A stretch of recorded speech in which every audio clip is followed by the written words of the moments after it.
I know you're listening. You're here because something isn't right. Something feels twisted, upside down. Things don't add up. Hello, human. Welcome to our twisted universe.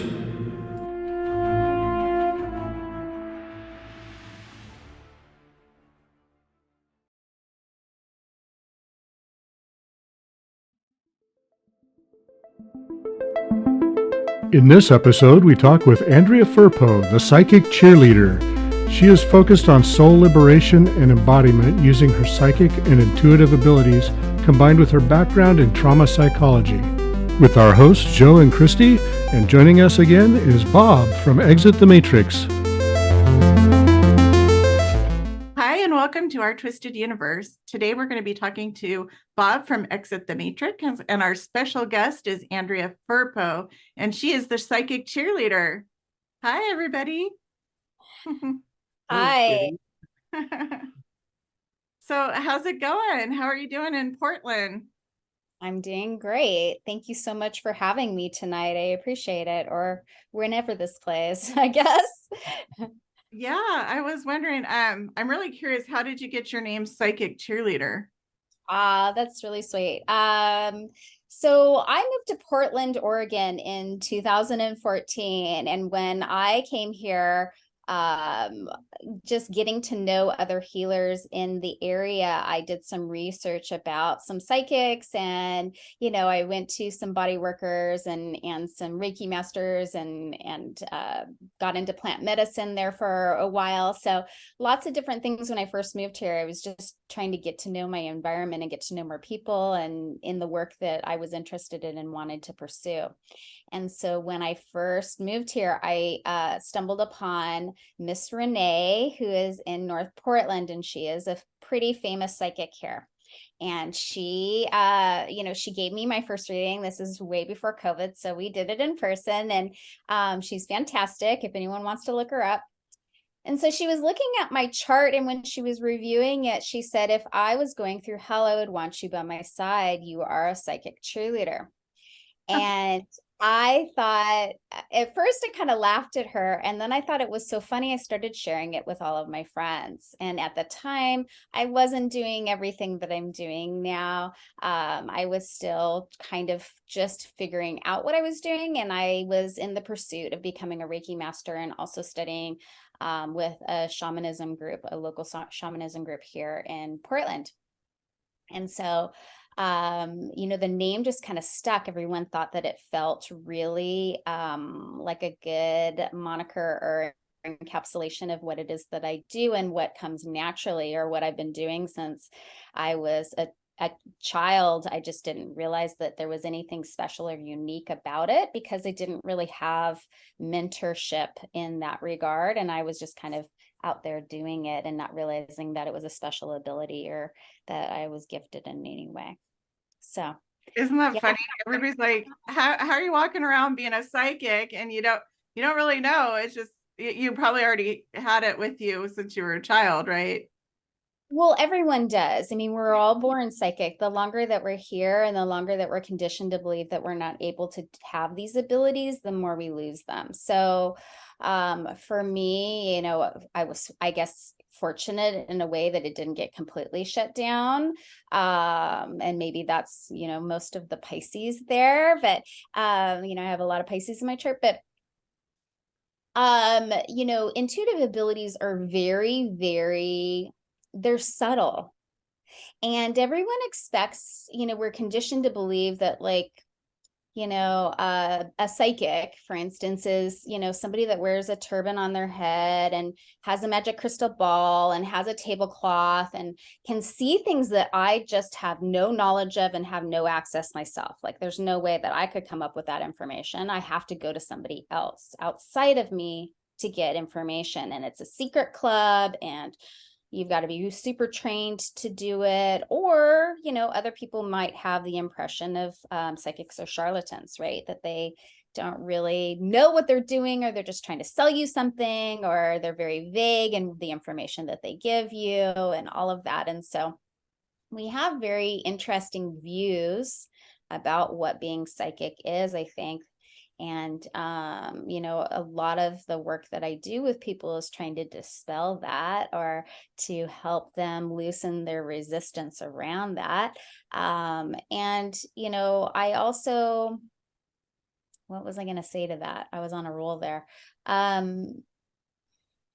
Oh, that the intuitive abilities, right, are so subtle. We think that they're like our senses, in the sense that, our sense of smell is really strong, or our hearing is really strong, right? Or I can see it and believe it.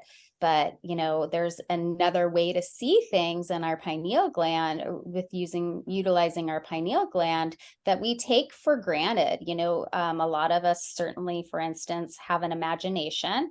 And if I asked you to close your eyes right now and imagine a lemon, even if you, Christy, imagined it on a tree and Bob imagined it in another way, I mean, every other person's individual representation of what their imagination is, it's still using your pineal gland, but people don't see that as being psychic.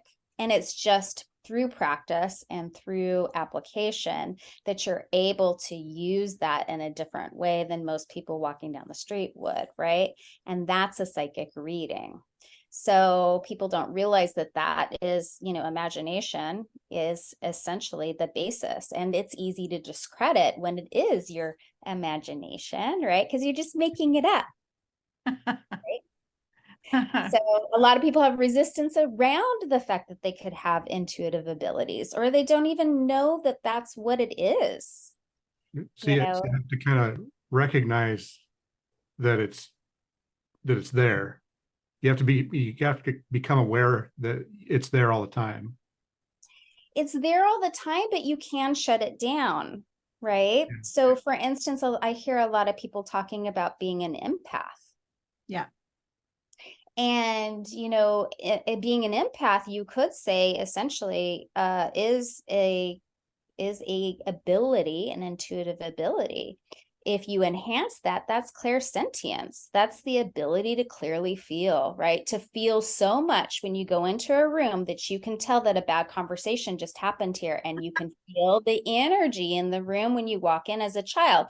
And a lot of times our intuitive abilities, for people who come with a background of trauma and abuse, like an intense amount of trauma and abuse, their intuitive abilities are going to be really strong and pronounced, because the subtlety helped inform them and kept them safe in this world, in this third dimensional world that they chose to incarnate in, into that family, to get certain lessons, values, virtues, and, karmic lessons, to be played out while we're here.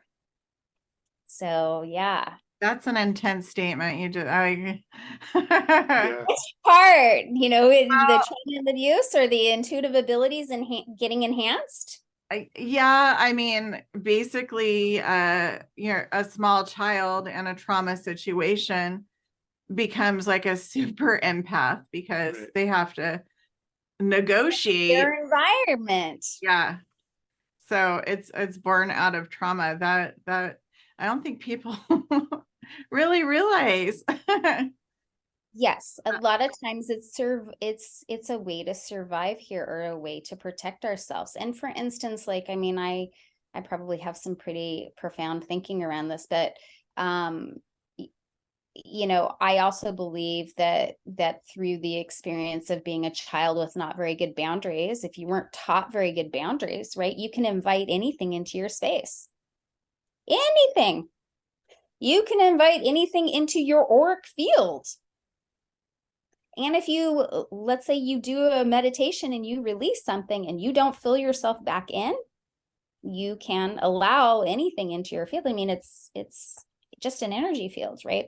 So, a child who doesn't have any mentorship around their abilities can also invite all kinds of stuff in. And my own personal opinion and experiences is that's how schizophrenia shows up, right? Because I've invited a lot of stuff into my space, and I don't have contracts around what is talking to me. I don't have boundaries around it. So for instance, when, I went to the School of Intuitive Living here in Portland and went through some clairvoyant training, right? We have I have a couple of spirits or spirit guides on my team that have been assigned to me, but those roles are very specific, and it's only in a specific time, and it's only through my, request that this is happening. So I've been taught good boundaries, good energetic boundaries around utilizing my gifts, right? But if that wasn't modeled to me as a child, because I didn't have that kooky aunt that everyone made fun of that was doing psychic predictions, or if I didn't have a mother who was like, a famous astrologer, or, astrologist, sorry, not astrologer, but, if I didn't have somebody in my family who, mentored this, then I'm not going to know how to use my abilities in a way that's safe or practical. And again, we shut them down because we go to kindergarten and we show up and we start talking about our imaginary friend, and our teacher who has been here 30 more years is like, Johnny, no, honey, the people's skin is peach. It's not green, like, don't be drawing that way, Johnny, and we shut it down because everyone's like, we don't see what you see. We don't believe you. Yeah. So, I think I heard that the kids that are coming in now are even more psychic than, let's say, 20 years ago. Is that what you're experiencing? And they're plug and play. Yeah. Like they're already like, oh my God, you guys, we're so glad we're here to help you. Yeah, because they came in waves, right? And so for instance, I look younger than I am, but I'm 49.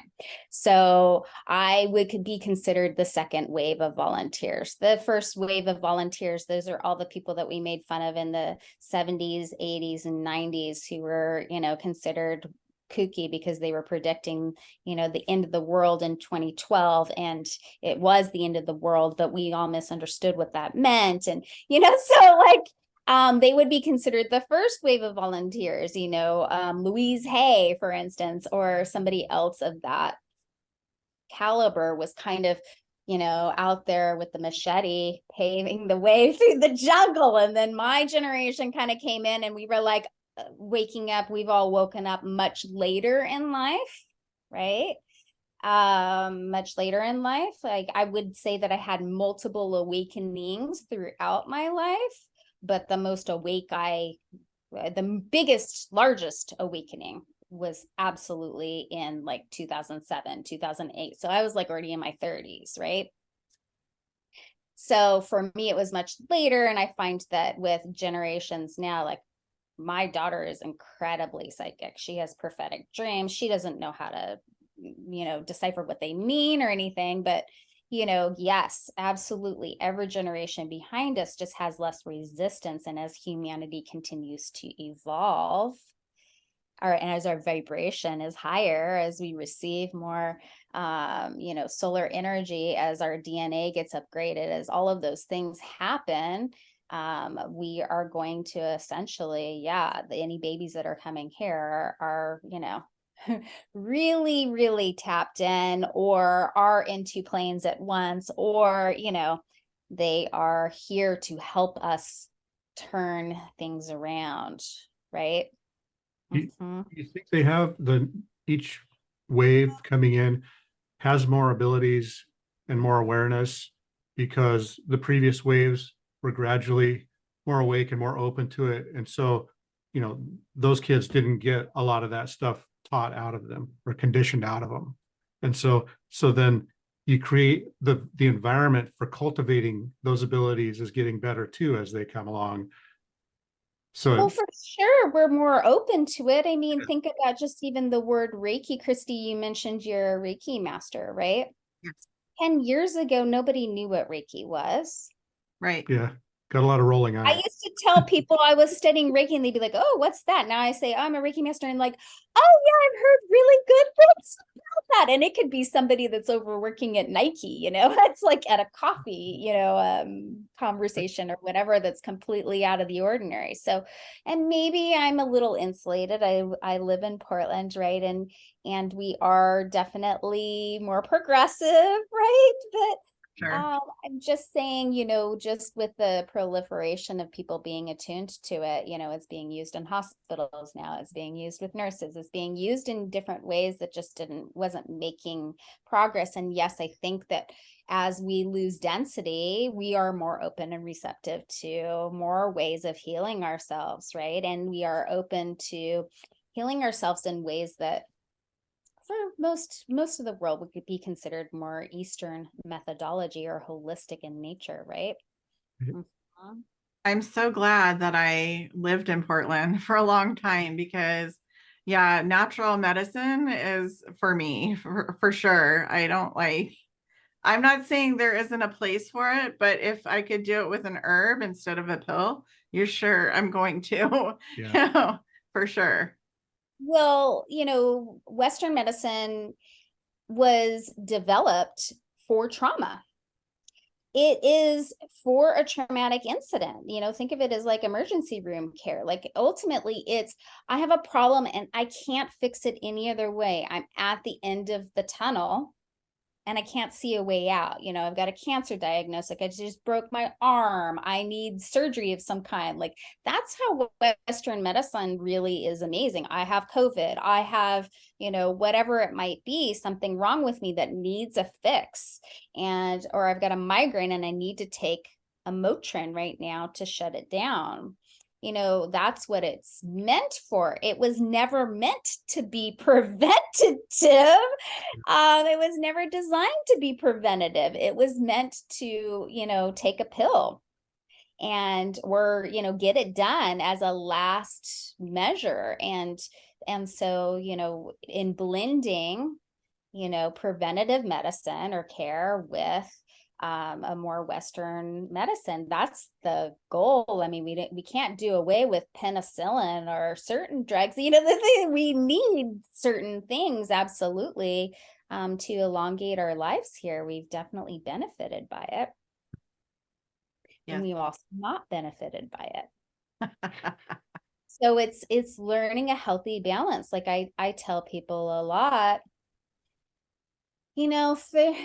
this third dimensional reality here, that we incarnated in is kind of like going to the circus and the county fair and an amusement park all at once. And, if you buy your ticket and gain admission and you walk down and you maybe get some cotton candy and you eat that, and then you have licorice ropes, and then now you've had ice cream, and then you go on the Ferris wheel, and then you go on the roller coaster and you throw up, maybe just don't overindulge. It's all here to be enjoyed. Feel free to enjoy it all, but just don't get lost. You got to stay connected in. Mhm. You gotta remember why you're here too, but you are here to have a good time for sure. It's very easy to get lost.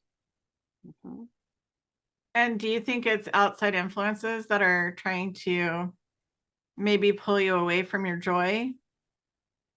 Oh, that's a really sweet question.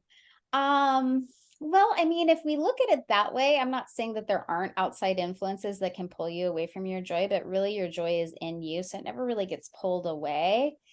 You allow something to pull you away from your joy, Yeah. right? So, joy is cultivated from within. All of your core feelings are cultivated from within. And that's not really empowering either, is to say that something outside of me is really in control of me, unless I allow it to be. And certainly I've been there myself. So, I can attest to this personally, but yeah, I mean, certainly, there are things here that can pull you away from your joy. You can get really stuck in a story. I'm not minimizing anyone's story while they're here, who we were born to and all of the things that happened to us and everything that we experienced with everybody is very important. Absolutely. But it can all change. It all has the possibility of changing. I make 3,000 decisions all day long, and it never occurred to me that maybe I can ask for something more, ask for something different, or even it maybe has never been modeled to me, or I haven't had any exposure to that yet, or haven't run across that information, but it can all change. It always has the opportunity to change. So, I don't know. I don't know that anything really pulls you away from your joy so much as that you get distracted, and maybe you even put the pause button on sometimes too. Yeah, sometimes life gets a little too intense, and maybe, drinking is really just how you were taught to deal with your emotional regulation into your family, unless you realize at one point that that's just not working anymore, or your body tells you can't do it anymore, or you get a DUI and that slows you down a little bit or whatever, right? Drinking, people will turn to that just because it's what you've always been conditioned to to think is the normal thing going forward in your life. I mean, every commercial, even cartoons show the little characters drinking. And so it's like you've been brought up to know that, when you're stressed out, it's time for a drink. Well, it's a socially conditioned response too, and it's old patterning, right? It's been around for a really long time. It's been around for a really long time, and a lot of generations previous to us have been drinking. So, we tend to not see it.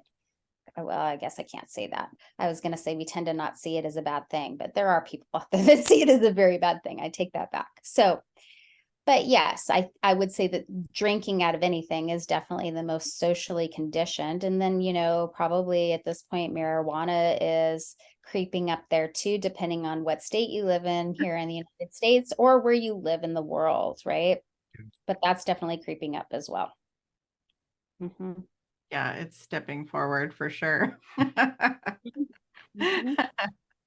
Because sometimes I need to mitigate my pain. And if I don't have tools around how to mitigate my pain, then I'm going to look for something outside of me to help me with that. Again, that emotional regulation. If I can't handle how much pain I'm in, or how much suffering I'm in, or how much it hurts, really. If I don't want to look at the parts of me that I'm not proud of, or that really embarrass me, or have a lot of shame around, or I have a memory around that I really haven't addressed or cleared the energy around or done the work around, then I'm going to get really attached to something that helps numb that or makes it go away. I see that a lot. Is that something I saw something that you work with trauma? I do. Wound patterns. Can you tell us a little bit about that? Yeah.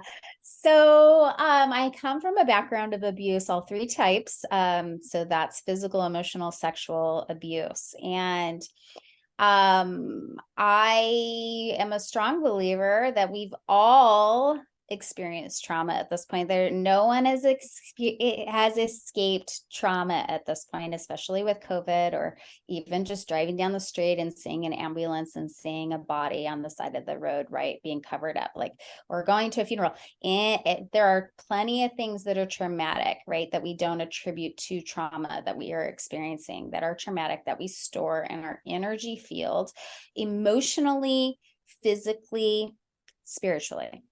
Okay.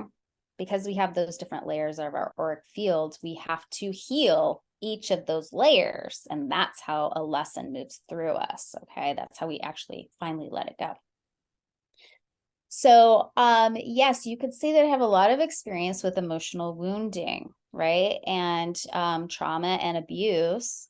And a lot of people have normalized what trauma and abuse might be in their life.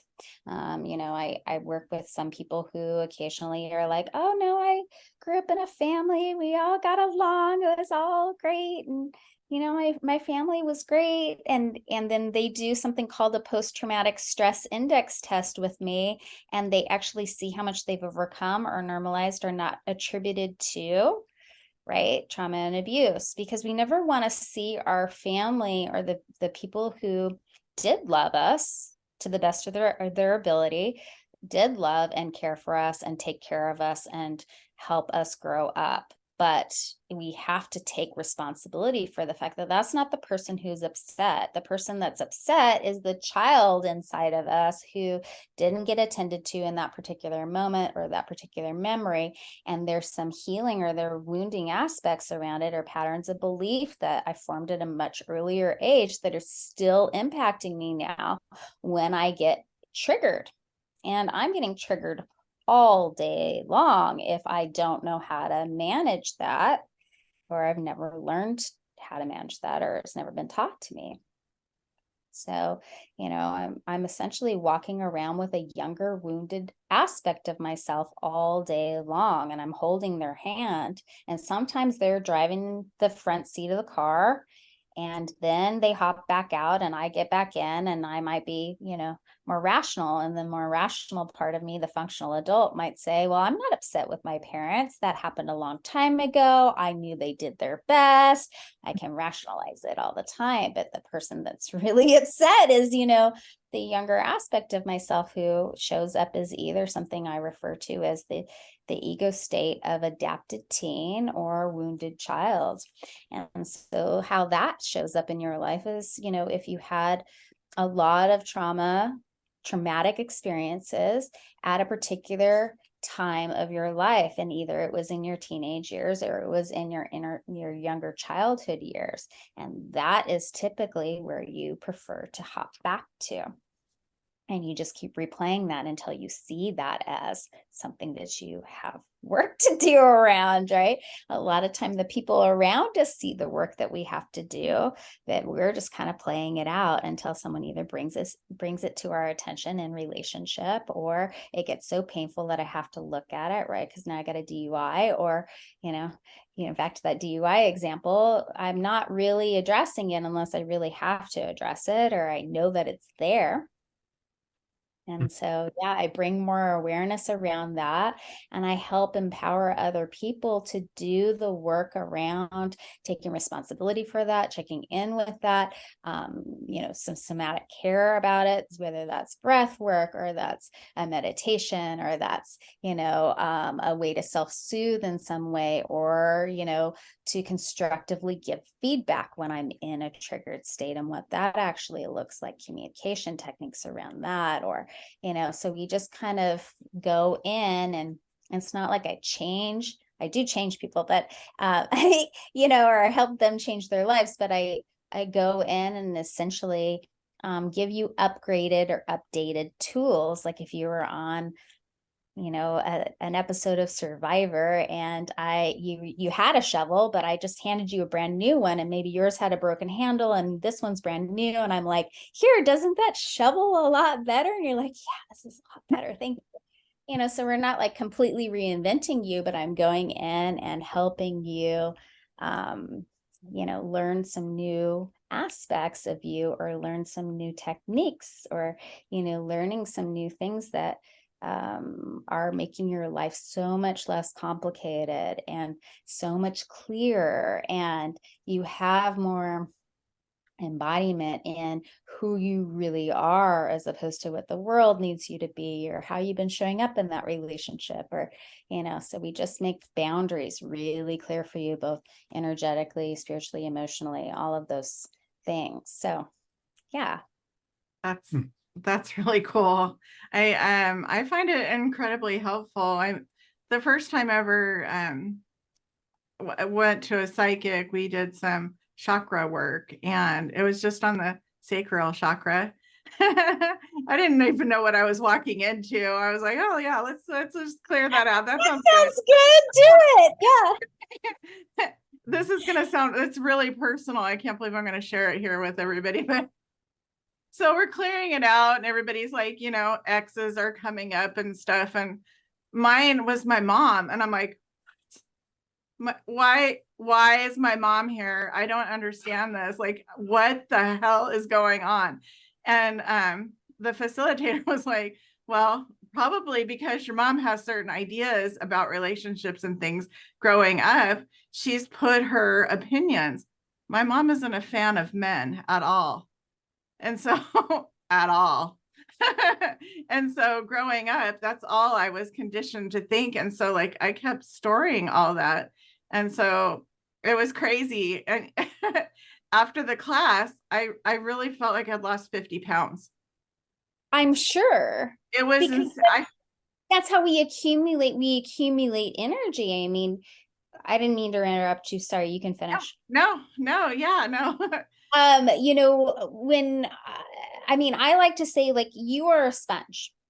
So for instance, if, you know, when you were born, if I handed you a sponge and I was like, hey, Christy, do all your dishes for the rest of your life with no soap, your sponge would get pretty disgusting, right? Over the course of your life. Well, that's what your aura, essentially, you're doing. You're just absorbing stuff all the time. If you don't know how to energetically protect yourself, if you don't know how to clear your energy, or you're never even thinking about that, you know, you're just kind of walking around essentially with like a coat of yuck all over you, with a bunch of memories and a bunch of pictures and a bunch of imagery and a bunch of feelings, and that's all just kind of energetically stored with you. And you will store that. You'll store what other people say. You'll store, you just, all of that.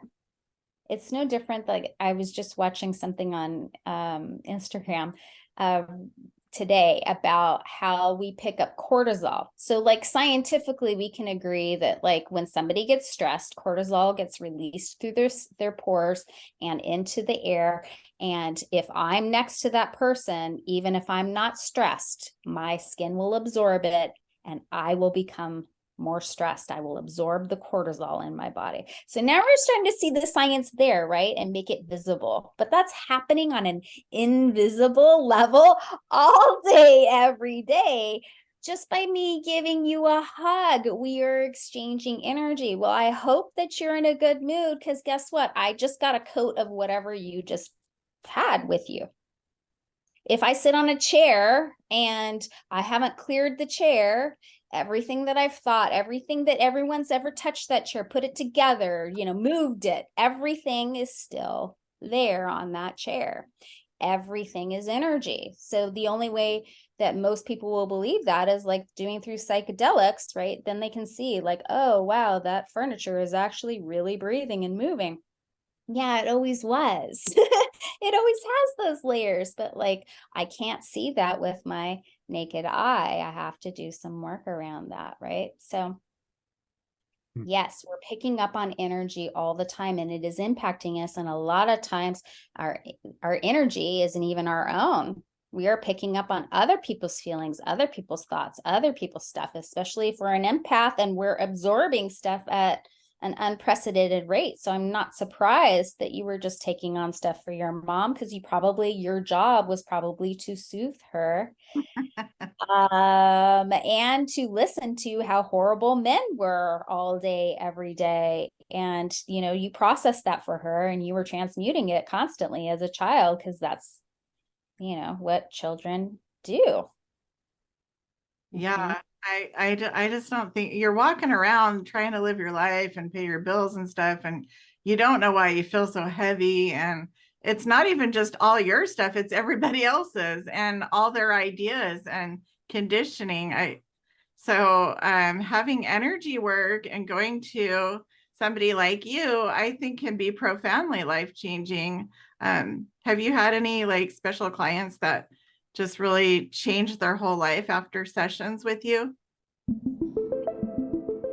Come back soon for more with Andrea Firpo and how she has used her methods to help her clients.